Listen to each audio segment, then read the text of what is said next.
Puisi Pajangan bagian 27 karya S.R. Kusuma yang dibacakan oleh penulisnya sendiri. Setelah melalui masa-masa yang sulit dan melelahkan, akhirnya aku memutuskan untuk menemui Raka. Aku akan berbicara dengannya mengenai masa depan rumah tanggaku bersamanya. Aku telah mengambil keputusan, dan keputusanku ini adalah yang terbaik untukku dan juga Raka. Aku siap menerima kemungkinan terburuk dari keputusanku itu, dan aku tidak akan mundur lagi. Dan di hadapanku saat ini duduk seorang laki-laki yang hampir 7 bulan ini menjadi suamiku.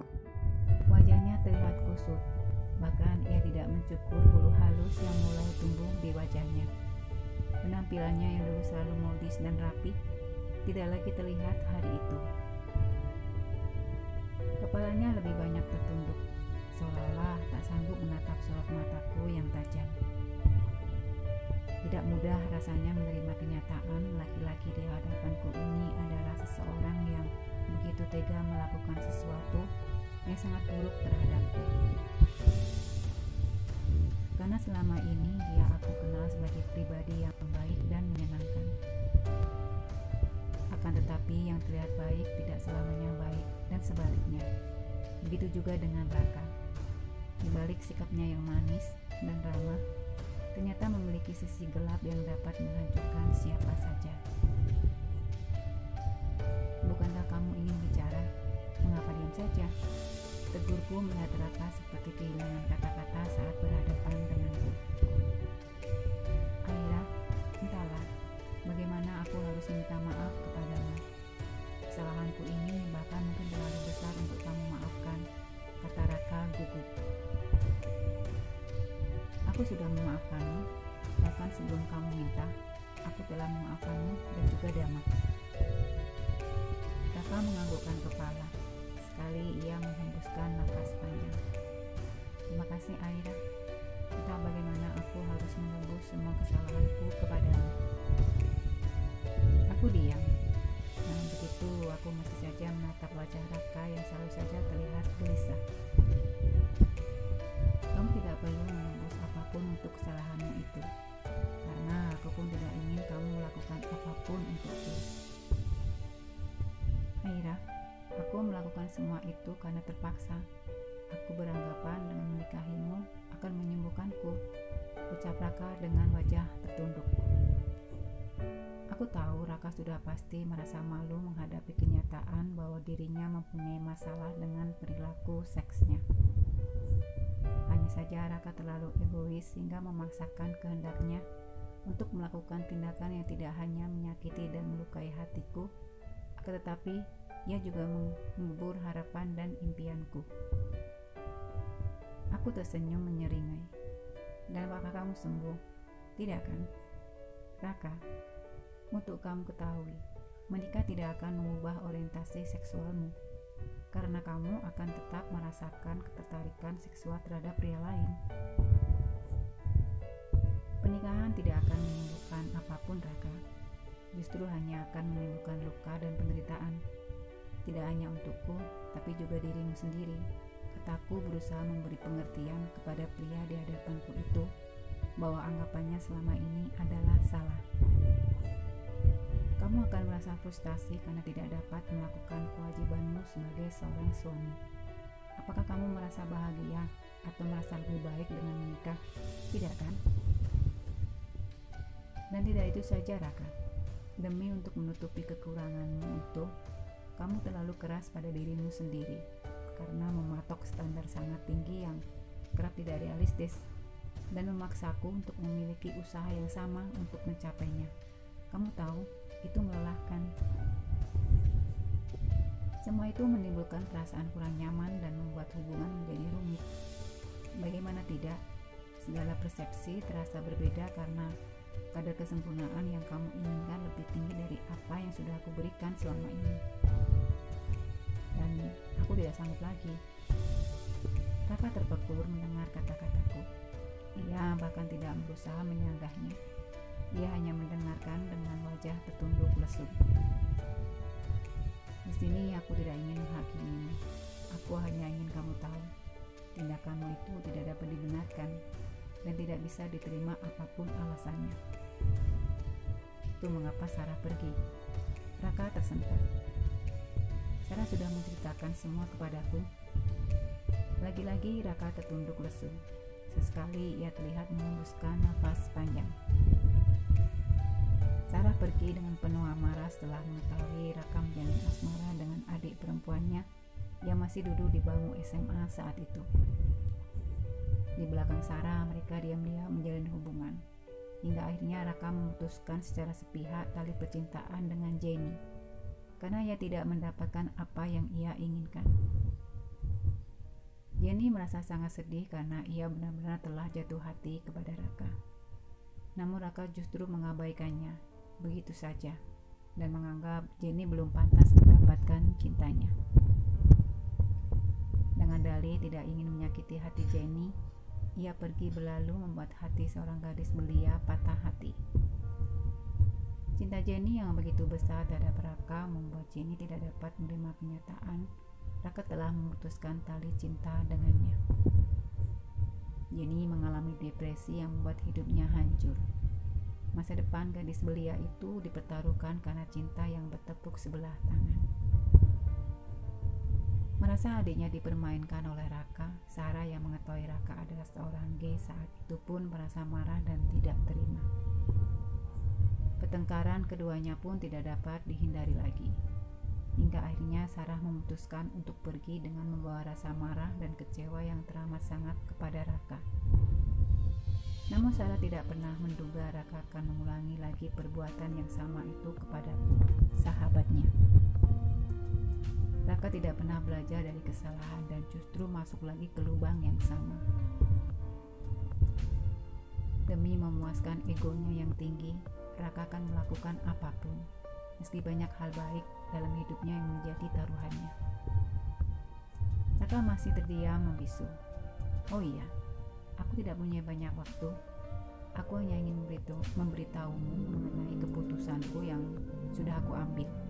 Aku ingin bercerai denganmu. Apa? Aira? Raka tersentak mendengar kata-kata yang meluncur dari mulutku. Bercerai? Ia menatapku seakan tidak percaya.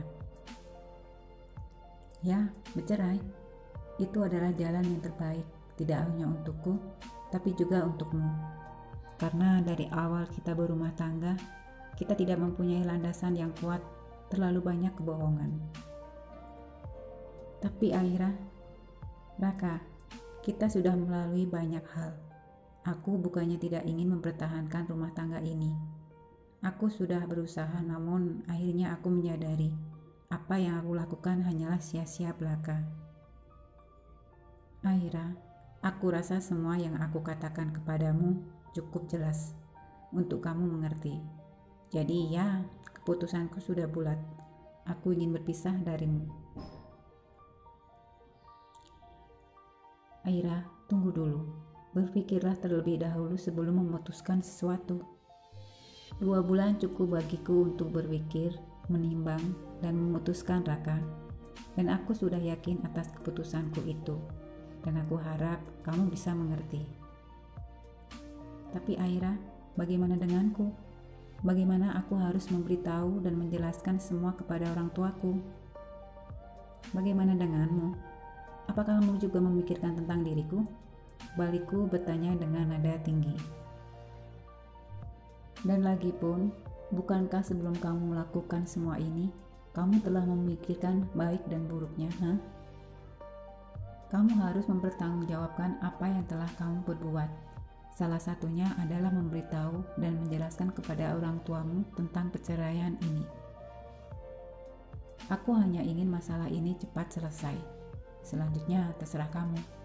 Aku sudah tidak ada lagi urusan dengan semua yang berkaitan dengan masalah ini. Aku akan menyelesaikan bagianku. Begitu juga kamu, selesaikan bagianmu, kataku ketus. Raka terdiam. Ia hanya termangu-mangu mendengar kata-kataku. Aira, bagaimana aku bisa hidup tanpamu? Aku ingin selalu bersamamu, ucapnya kemudian. Oh ya, Bersamamu sebagai apa? Sebagai seorang istri atau pajangan? Sudahlah Raka, kapal kita sudah karam bahkan sebelum mencapai dermaga. Aira, beri aku kesempatan. Untuk apa? Untuk menyembuhkan dirimu. Bukan aku yang kamu butuhkan Raka, melainkan dokter atau orang yang tahu betul mengenai penyakitmu itu. Jangan berharap apapun dariku, karena aku tidak dapat melakukan apapun untuk membuatmu sembuh.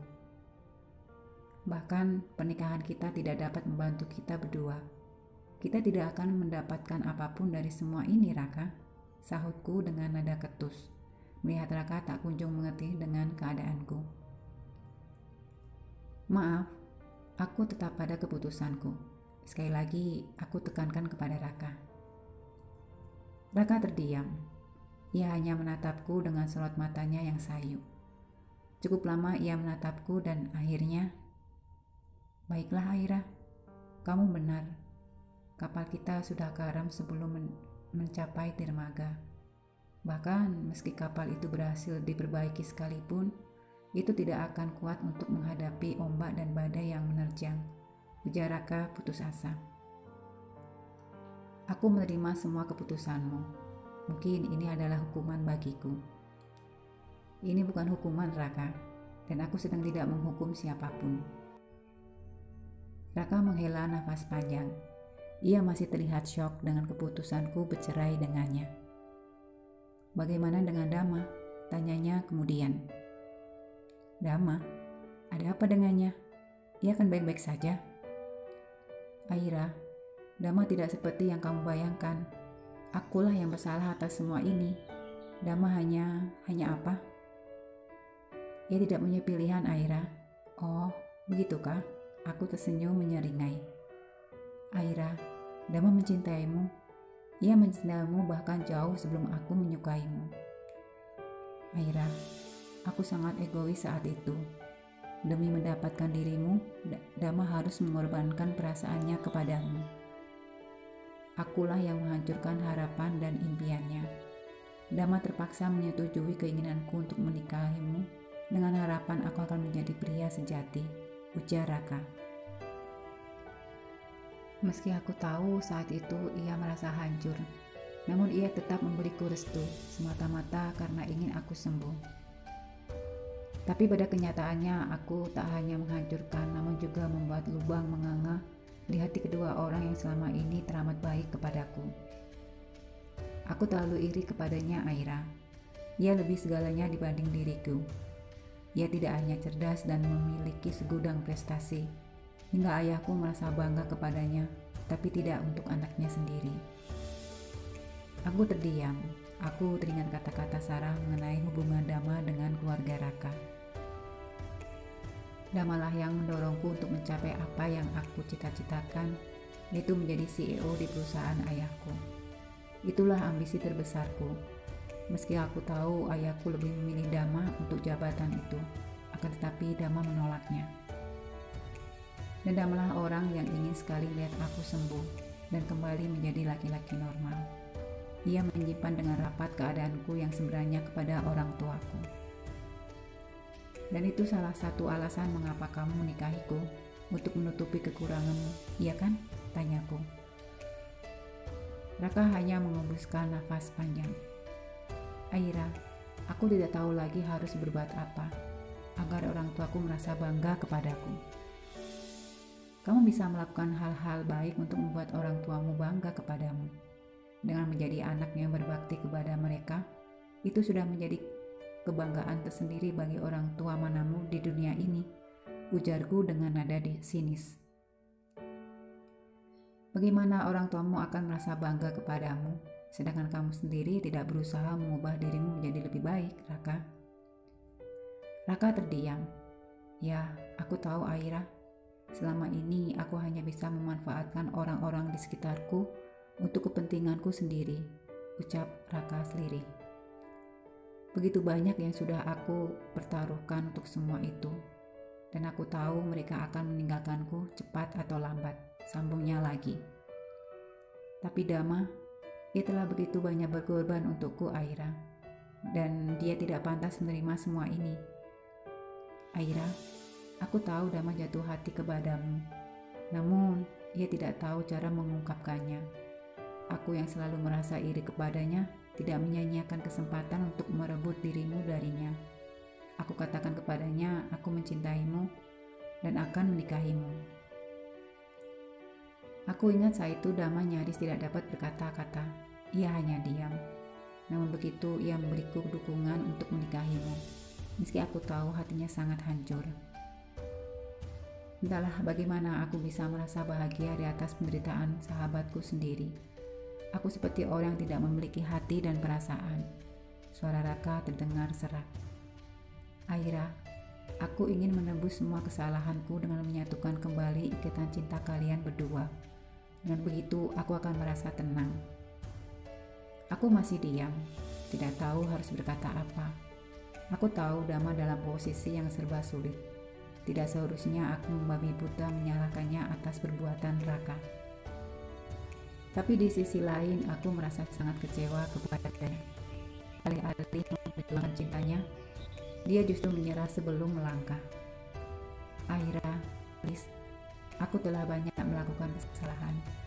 Bantulah aku untuk memperbaiki yang sudah aku hancurkan. Aku masih diam. Aira, aku tahu aku sudah tidak ada lagi harapan untuk kembali dan hidup bersamamu. Tapi Dama, jangan kamu hancurkan harapan dan impiannya untuk dapat bersama denganmu, Aira. Aku mohon. Ia sangat mencintaimu dan ia sangat menderita saat ini. Ia ingin bertemu denganmu. Ya Tuhan, apa yang harus aku lakukan? Aku tidak mungkin menerima cinta Dama begitu saja setelah semua ini terjadi. Jujur, sejak kejadian itu aku mengalami trauma. Mungkin aku butuh waktu untuk menyembuhkan diriku sendiri. Entahlah, aku belum memikirkan untuk menjalin hubungan apapun dengan siapapun. Aku butuh waktu untuk itu. Tapi setidaknya temuilah Dama. Bicaralah dengannya. Please Aira, kata Raka memohon kepadaku. Aku mengembuskan nafas panjang. Baiklah, aku akan menemui Dama setelah sidang perceraian kita selesai. Raka menganggukkan kepala lesu. Baiklah, katanya kemudian. Maaf, aku harus pergi Raka. Raka menganggukkan kepala. Baiklah Aira. Aku kemudian berdiri dan berjalan meninggalkan Raka yang masih terduduk lesu. Aira, aku mengitikkan langkah dan membalikkan badan. Aku melihat Raka berdiri di samping meja dan tengah menatapku dengan tatapan sayu. Terima kasih atas semuanya ya. Maaf, aku telah mengecewakanmu, katanya kemudian. Aku hanya senyum tipis dan kemudian menganggukkan kepala. Aku kembali melangkahkan kaki, berjalan meninggalkan Raka ke belakang. Dan aku tidak akan menyerah lagi. Meski cukup berat menjalani kehidupan seorang diri, demi masa depannya lebih baik, tidak ada pilihan lain. Untuk apa kita melangkah beriringan di jalan yang sama, tanpa disertai perasaan yang juga sama? Aku harus membuat keputusan untuk melangkah ke depan dan sudah paham konsekuensi.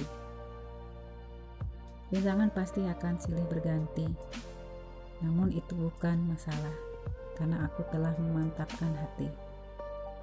Sambung, selamat membaca, terima kasih.